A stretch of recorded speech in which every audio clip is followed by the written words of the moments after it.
ജമ്മുകശ്മീർ മുൻ മുഖ്യമന്ത്രിയും national conference നേതാവുമായ ഫാറൂഖ് അബ്ദുള്ളയ്ക്ക് ED notice.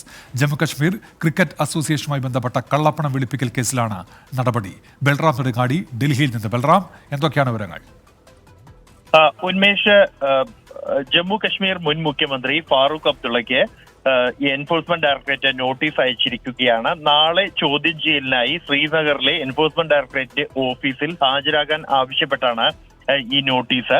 Jammu Kashmir cricket അസോസിയേഷനുമായി ബന്ധപ്പെട്ടുള്ള കള്ളപ്പണം വെളുപ്പിക്കൽ കേസിലാണ് ഈ നോട്ടീസ് അയച്ചിരിക്കുന്നത്.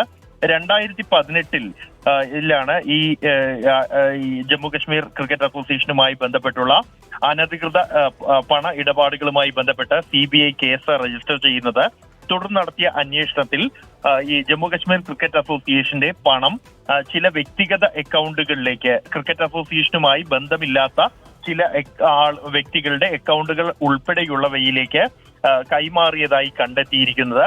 ഇതുമായി ബന്ധപ്പെട്ട CBI ചാർജ് ഷീറ്റ് ഉൾപ്പെടെ 2018 തന്നെ സമർപ്പിച്ചിരുന്നു.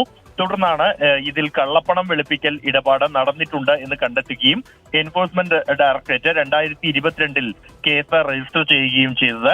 ഈ കേസുമായി ബന്ധപ്പെട്ട ചോദ്യം ചെയ്യലിനായി ഹാജരാകാൻ ആവശ്യപ്പെട്ടാണ് ഫാറൂഖ് അബ്ദുള്ളയ്ക്ക് എൻഫോഴ്സ്മെന്റ് ഡയറക്ടറേറ്റ് നോട്ടീസ് അയച്ചിരിക്കുന്നത്. പ്രധാനമായും ഈ പ്രതിപക്ഷ നേതാക്കൾക്കെതിരായി എൻഫോഴ്സ്മെന്റ് ഡയറക്ടറേറ്റ് അടക്കമുള്ള കേന്ദ്ര ഏജൻസികളെ ദുരുപയോഗം ചെയ്യുന്നുവെന്ന പ്രതിപക്ഷ ആരോപണം ശക്തമായി നിലനിൽക്കുന്നതിനിടെയാണ് ജമ്മു കശ്മീരിലെ മുൻ മുഖ്യമന്ത്രിക്ക് എതിരായി കൂടി ഇത്തരത്തിൽ ഒരു നടപടി എൻഫോഴ്സ്മെന്റ് ഡയറക്ടറേറ്റിന്റെ ഭാഗത്തു നിന്നും ഉണ്ടായിരിക്കുന്നത്.